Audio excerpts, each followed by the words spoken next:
So good morning, everyone. Welcome to the new session of SST. In today's session, we are going to discuss the question answers from Geography chapter number 1, our environment. So here I'm going to share with you the question answers from this chapter. So here are the questions which we have discussed yesterday. Exercise C, the four realms of the earth. Okay, question number first was to name the four realms of the earth, and the answer was atmosphere, hydrosphere, lithosphere, biosphere, then ecosystem. So the biosphere is made up of distinct zones called biomes or ecosystem. Okay, so you can write that a small area where all the living and non-living interact with each other. Now give the importance of troposphere. Troposphere is very important layer of atmosphere, as all the weather related activities occur in this layer only. Now define the water cycle. So this is just the circulation of water through all the three domains. Now how are oceans useful to us? Oceans are very useful for us as they provide food, minerals and transportation. So these were the questions we discussed yesterday. Now today we are going to start with exercise D. So here we have exercise D.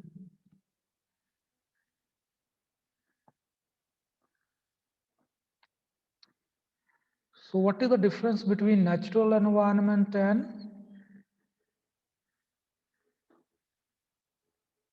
human environment? So all living and non-living things which occur naturally on the earth makes natural environment. Okay.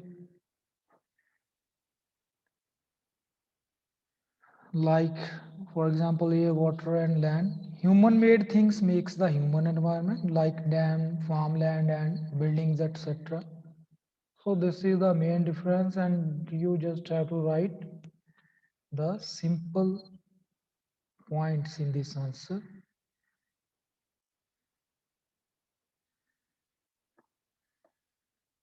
So now next thing,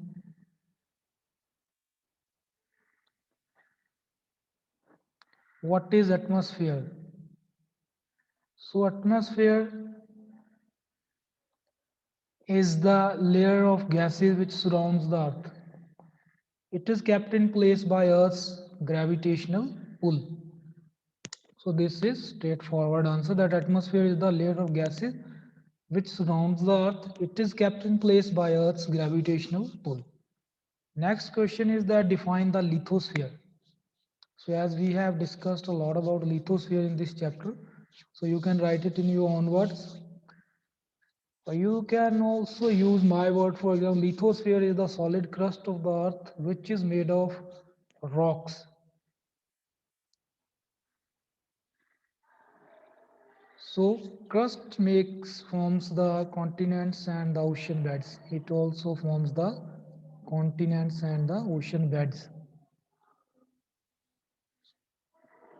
How is biosphere important for the sustenance of human life?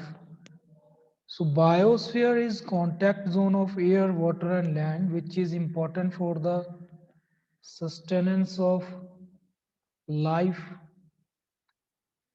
on earth. If biosphere is not there, then there will be no life on earth, because it makes the narrow zone by mixing all other three domains and makes the life possible to exist. Next is, what is hydrosphere? So hydro means water. So hydrosphere is made up of all the water bodies on the earth. Okay, so water covers about 71% of Earth's surface. Next is discuss how Plants and animals are dependent on each other in their distinctive.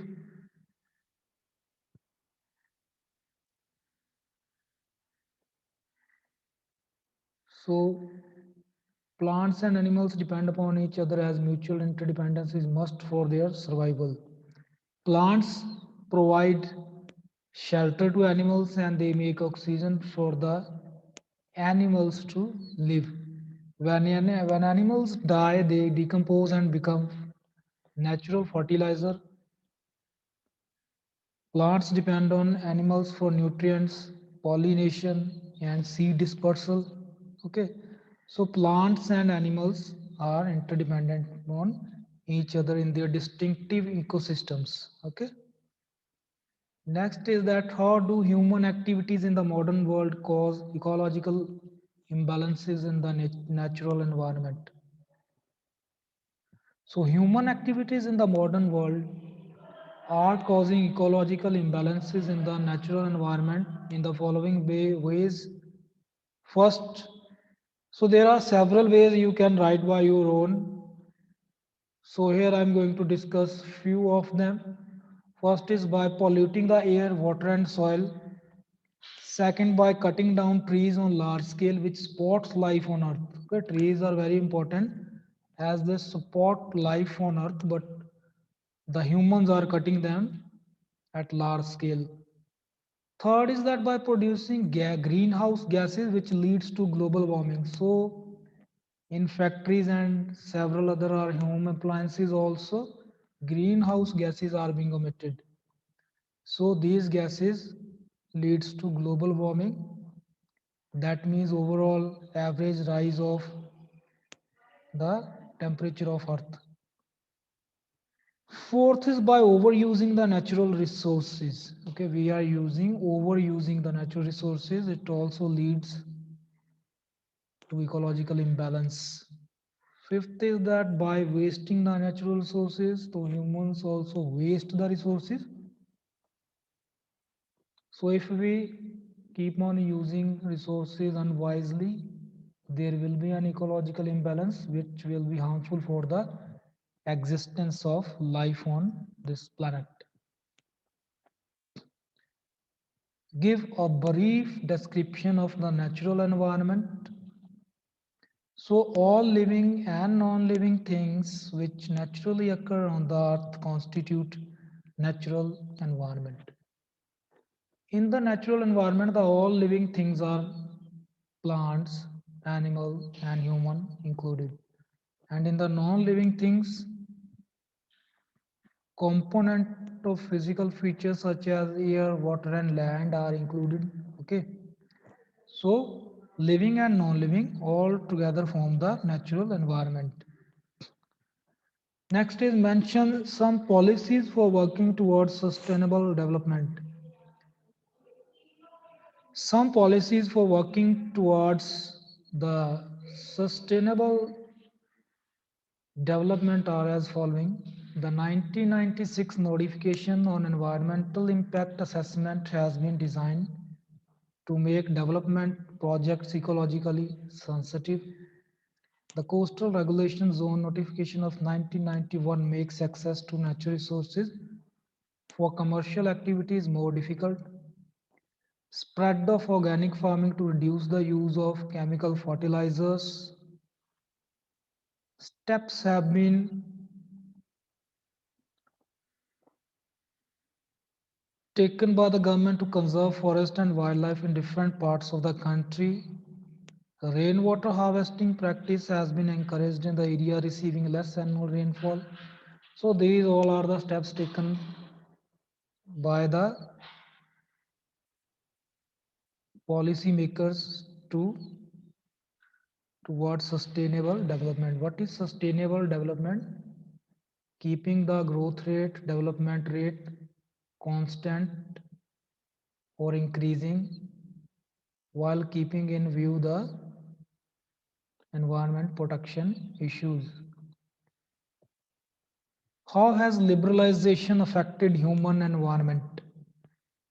So the liberalization has affected human environment a lot. In the wake of liberalization, a number of sectors have been privatized. The existing environment regulations were made less rigid for industry and commerce to thrive. This has led to increase in the production and manufacturing activities.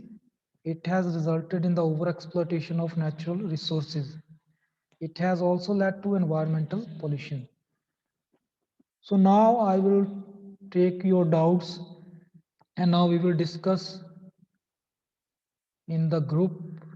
Okay, now we are going to discuss all these groups, all these question answers thoroughly. Okay.